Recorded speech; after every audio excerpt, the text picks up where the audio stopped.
sebenarnya Milkshake dah pun overtake McD dari segi bilangan kedai lah. Dia dah ada 45,000 kedai compared to McDonald. So apa rahsia dia kan? Milkshake ni dia jual dah lah barang murah, aiskrim, ayak tak sampai RM5. Tapi macam mana dia boleh kawal market? Dan kalau kita tengok sale dia pun dah berbilion-bilion. Dengan kita tengok globally, dia bukan jual barang murah dekat Malaysia je. Satu dunia barang dia less than $1.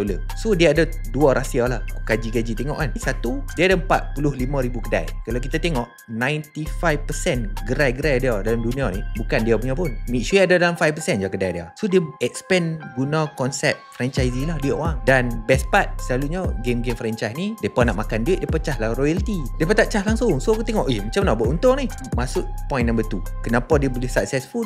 Dia kawal habis semua supply chain. Sebenarnya Milkshake Group ni, dia bukannya jual aiskrim. Dia tak jual pun ayak. Dia jual apa? Dia jual straw, dia jual packaging, dia jual cup. Dan Milkshake ni pembeli lemon terbesar dekat China. So dia beli lemon, dia supply kat kedai. Dia dah ada ready buyer 45,000 outlet kan. So dia tak kalut niaga ayak kan, dia hanya supply. Tapi persoalan dia, siapa yang kaya? Orang yang buat outlet Milkshake atau Milkshake sendiri yang kaya? Kalau kita tengok contoh, kita buka outlet Milkshake kan, hang meniaga RM1, RM2 je. Sehari nak jual berapa cup? Pening tu nak bayar gaji pekerja, nak bayar kos lagi barang sewa.